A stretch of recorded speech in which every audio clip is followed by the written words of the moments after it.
These teenage sisters believe they're haunted by a poltergeist. I was going to ask the same question as I asked earlier. How many voices are there? 600. 600 the voices. I know the joke. How many really are there, Margaret? I think so far we've had 10 Three. sensible voices, but the rest of the names are absolute rubbish.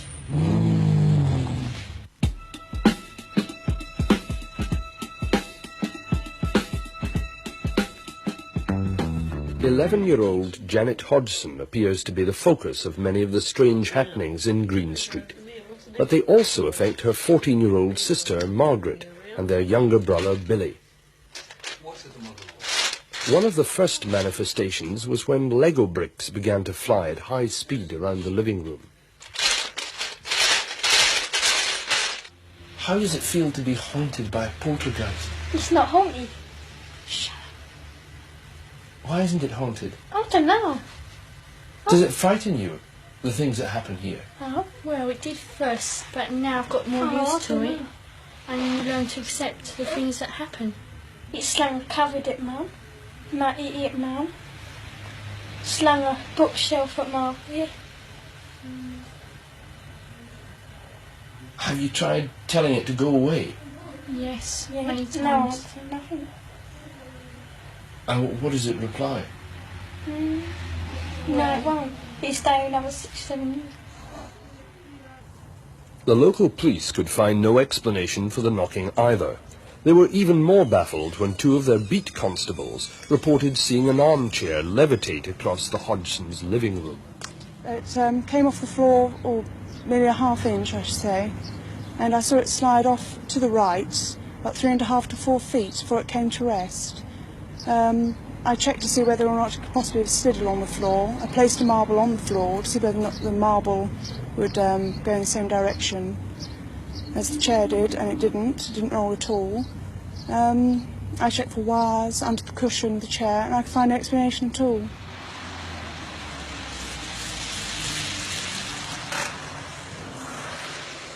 Maurice Gross is an electronics engineer and an investigator for the Society for Psychical Research. Over here was Janet, and over here, in this bed here, was Margaret. It was in the same bedroom a month later, with all the family present, that Maurice Gross first challenged the poltergeist to talk. And this was actually the result. You'll hear here the whistling first of all, and then the barking. And here is this noise.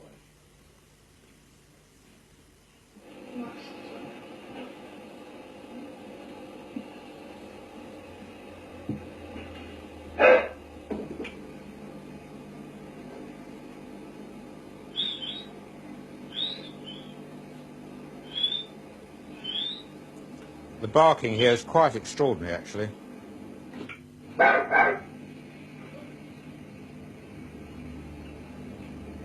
We've got a dog in here. I then said to it, I then, as I said on the tape here, I then said to it, if you can whistle and bark and groan, then you can talk. And I asked it to actually say my name. Oh, Joe. Well, just a minute. Right, we'll try again. I want you to call out my name, my complete name, Maurice Gross. See if you can do that.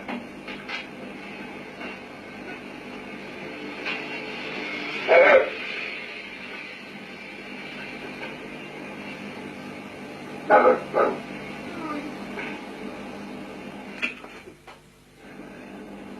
Very good. Let me hear you say my name again. Come on, let me hear you say my name. Come on, my name's Maurice. Let me hear you say it. Maurice. Now that was the first time we heard the voice, and since then we've been hearing it again and again, and it's been getting louder and louder. What about the voices? When did the voices start? December 12th. December the 12th. Yes. And how did this start?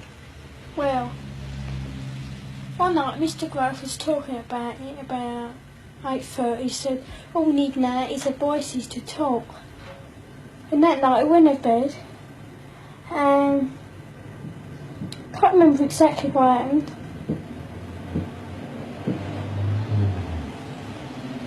And What's that knocking? yeah, Can hear it now. Was doing that yesterday morning, and Peggy was on her own.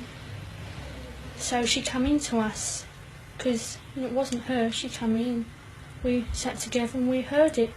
And I counted down my knocks, and there was 14 altogether. And it's doing it again now. That was 3 knocks just now. Yes, it goes in 3s and 2s. how we first got contacted, this was when Mr. Grove said, if there's anyone there, knock twice with yes, and if not, one for no. I wonder if we did that now, whether it would answer. Is anybody there?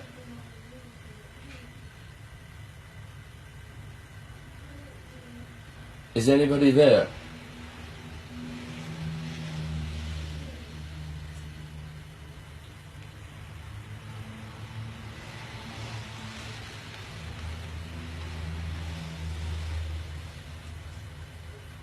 Nothing. No. It doesn't always do it to order. No, it doesn't. It goes in spasms.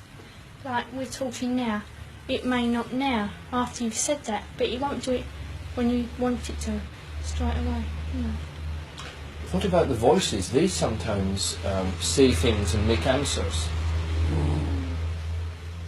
Is that the voice now? Yeah. Is anybody there? How many voices are there?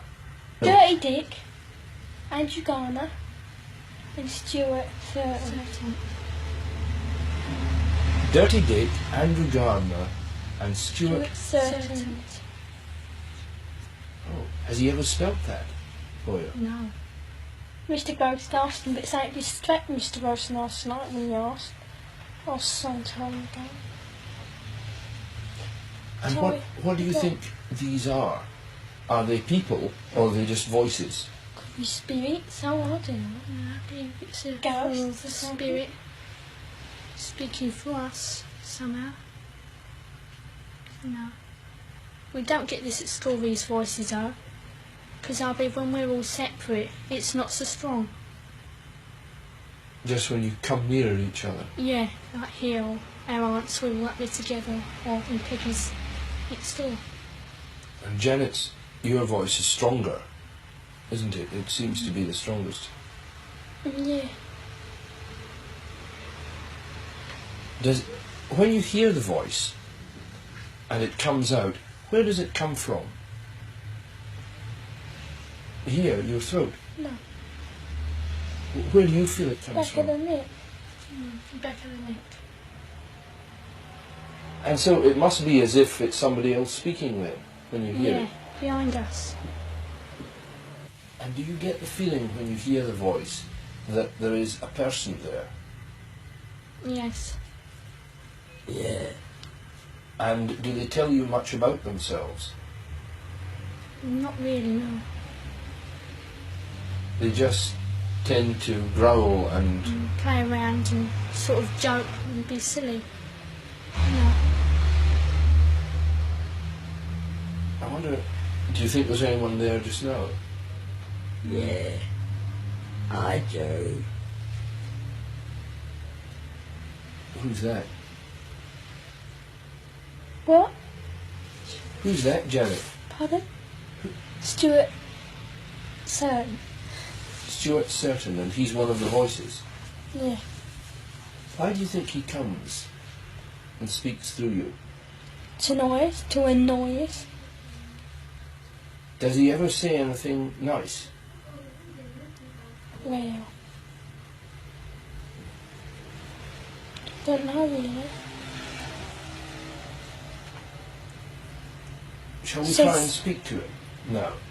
We'll see if he'll speak to us. Yeah. Is anybody there? No, no. Who's there? Doctor Doctor Who?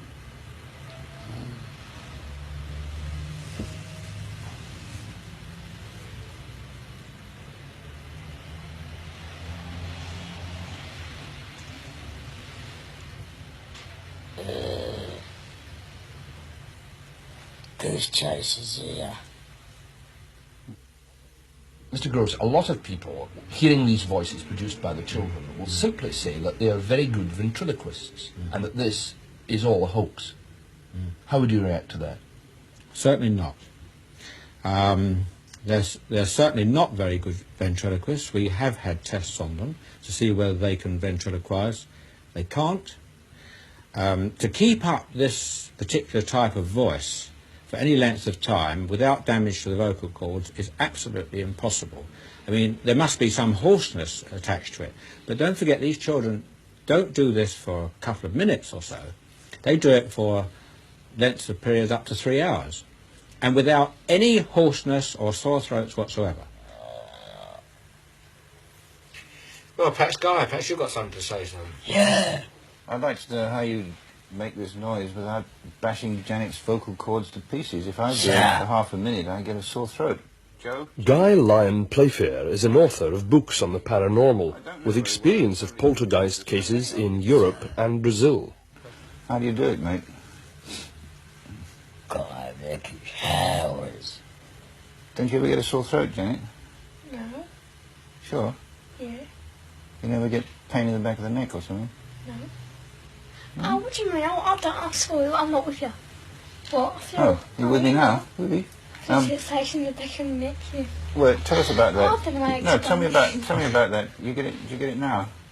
Buzzing in the back of the neck. Yeah. Do you feel it vibrating as if it was sort of No, like someone someone got what? their hand on the back of my neck like that. Poltergeists seem to thrive on an atmosphere of tension that is partly sexual. The fact that most of the focuses are adolescents seems to contribute to the mischievous nature of the effects, leading some to suggest that the kids are faking or enjoying a laugh at the expense of the investigators. But to create all the bizarre effects that went on in this house either involves a gigantic conspiracy with the neighbours or a disruption in our laws of mind and matter.